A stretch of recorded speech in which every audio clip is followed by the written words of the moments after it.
Well, it's good to be back. You know, last week I actually served St. Margaret's in Bowling Springs. Father Leonard from Bowling Springs served Church of the Incarnation in Gaffney. And last week, Mother Jenny Cooper Geddes was here in my place. I did get a few comments about her presence with us. Among them, it was nice to see someone attractive at the altar. I told the person that was sexist. They said it was just the truth. Another person said, "You really need to listen to her sermon." I said, well, great. What really stands out about it? She said, "It's shorter than yours." Two actual comments. But in any case, it is good to be back here at home, back at St. Matthew's. This week, we do something that's maybe a little bit surprising. We are in the middle of the great 50 days, that period of time that stretches from the resurrection on Easter to the Feast of Pentecost, when the Holy Spirit came upon the disciples, the apostles, and the church was born. During 40 of those great 50 days, the Gospel accounts will tell you that there was appearance after appearance of the risen Christ. And last week, we had that beautiful, wonderful moment that actually takes place in the evening after Jesus has encountered the two disciples on the road to Emmaus. And He enters into the upper room, and according to Luke, it's one of those moments of commissioning and sending forth, and it's very, very powerful. It's an encounter with the risen Christ. And this week, that's not where we are. Rather than looking at other stories of the resurrection, and there are many to choose from, instead, in the Gospel according to John, we leap back 10 chapters from the moment of resurrection. 10 chapters. So instead of being in the time after Easter, we are in the middle of Jesus' ministry.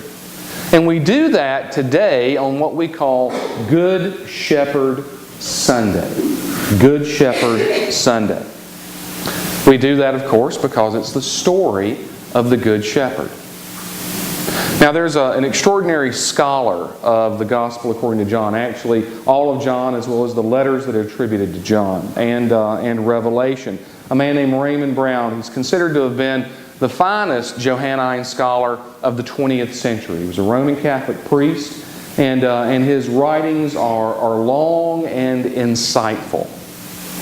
And one of the things that he points out about the Gospel according to John is that Jesus actually doesn't speak in parables in John. We don't have stories like the Good Samaritan, okay? Rather, when Jesus speaks, what He's doing, He's being descriptive of Himself. He's illustrating His words with Himself as the subject. Rather than doing something like, I said, the Good Samaritan or the prodigal son, He places His own example at the heart of the Gospel. We see that in lots of ways. One powerful way, of course, would be with the washing of the disciples' feet. Another in the raising of Lazarus and the encounter with Martha on the roadway. Rather than have a character speak the extraordinary truths, instead, He uses His own actions to illustrate what He is doing. But today is a little bit different. Actually, today, in the next couple of weeks, we're stepping back into John so that we can find the illustration that Jesus uses to best describe His identity. The Good Shepherd. Now, do we have a Good Shepherd window in here? Because, what's the traditional image of Jesus, the Good Shepherd? Well, the traditional image is of, a person in flowing robes with a lamb thrown over their shoulders, okay? Or perhaps tucked underneath their arm. I don't know, sort of like you're carrying around a big Pekingese, all right? Those, to be quite honest, are really, really horrible depictions of the Good Shepherd. They're very, very sanitized. They're very, very clean. And that's really not what the Good Shepherd was about. One of the ways we know that is because there's really nothing frightening or unsettling about that image. It's very, very pastoral and very warm and very comforting. And probably all of us that are a little bit older have seen that image countless times in Sunday school, right? You know, and probably up on a wall in a church hallway somewhere. Jesus, the Good Shepherd, sweet and kind. Well, what we need to take into consideration is this. Those that heard these words, the Pharisees among them, were outraged by them. They were angry by them. It caused division, actually, among the people that were listening to Jesus. So if what we have is this sweet image of a shepherd holding a little lamb, why was it so controversial? Well, what was the role of a shepherd in the story, the history of Israel? Well, consider this. Moses was a shepherd tending the flock of his father-in-law when God spoke to him and called him up onto the mountain and revealed himself in the burning bush. David was a shepherd as a young boy when he is called by God to encounter and slay Goliath en route to the kingship. And what about the reality of being a shepherd 2,000 years ago? A shepherd was not someone in a serene pasture. A shepherd was someone in the wilderness. A shepherd was someone who worked to defend a flock. A shepherd was someone who tended unruly animals. Up at Sewanee, they have an actual shepherd's staff from the 1st century. I've talked about this before, I think. It actually resembles far more a harpoon than it does the staff that a bishop carries. You know, in September, Bishop Waldo will be here, and you'll see that beautiful, curving, safe staff, right? A shepherd's crook is what it's called. The actual shepherd's staff that would have been used by a shepherd of the time was a long, straight stick, 6 to 7 feet in length. At the end of it, it had a hook. A hook, usually, the whole thing was made out of wood, where a limb would have come out and it was cut away. You use that bit of hook at the end of it to snag the sheep by the leg and to pull them back. And both ends were sharpened because you would use that both to prod the unruly sheep, but also to fend off and fight the wolves. The shepherd would not have been dressed in pristine, beautiful robes. The shepherd would have been dirty. The shepherd would have been out in the wild because that's where the sheep were. That's the Good Shepherd. Someone who risks, someone who goes forward, someone who puts their own life in danger if necessary. I tried to think of examples to share with us of what that would look like in contemporary society. And I do have one gentle example for you, and it actually comes from our own food pantry. What does a shepherd look like? Well, consider one of our clients rather angry. Angry, I think, because they were having to come somewhere for assistance, and that's not what they wanted with their life.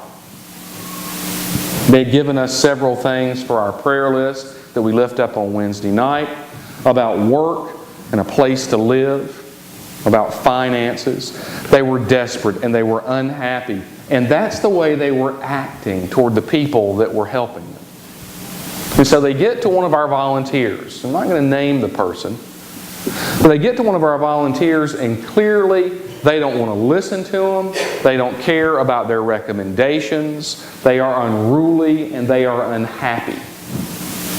And our volunteer smiles and nods and listens and pushes the cart and makes recommendations on what food to get. And they go to Don first, and they get something, and then they move down the table, and they go through the line. And by the time they've gotten through the line, they've calmed down a bit. They're no longer as unhappy, they're no longer unruly. But their situation has improved slightly. By the time they get all the way through, they have food. They have someone who has listened to them. They have someone that's shown some care and some concern. Our volunteer shepherded them through the process. But that's really about as comforting as it gets for a true shepherd. If you want to know why the shepherd idea, the shepherd image was so powerful, so controversial, you have to look at something a bit tougher, a bit stronger.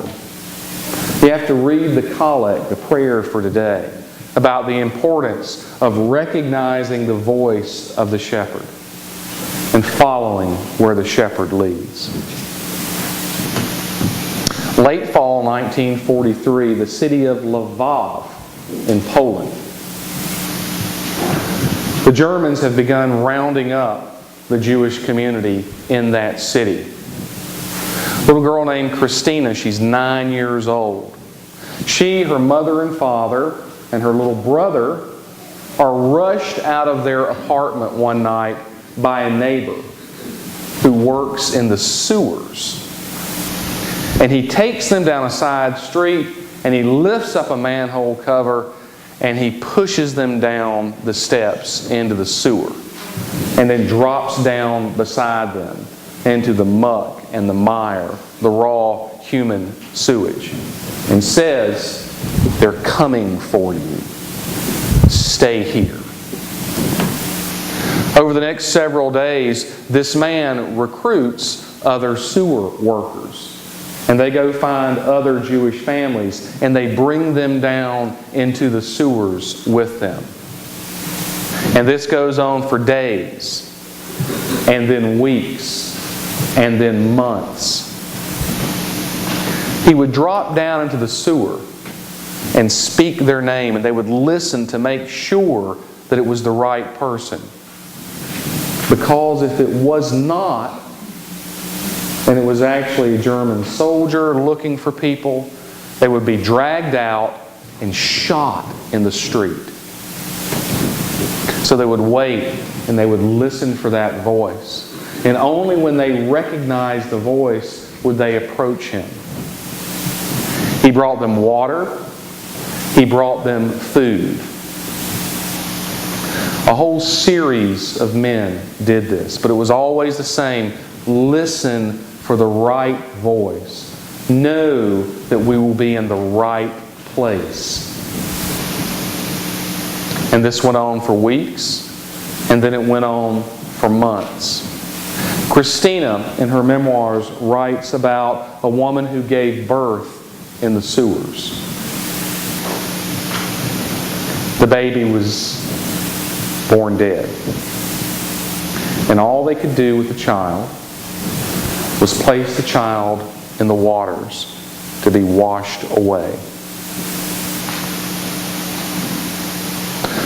The sewer worker that night comes down and calls out.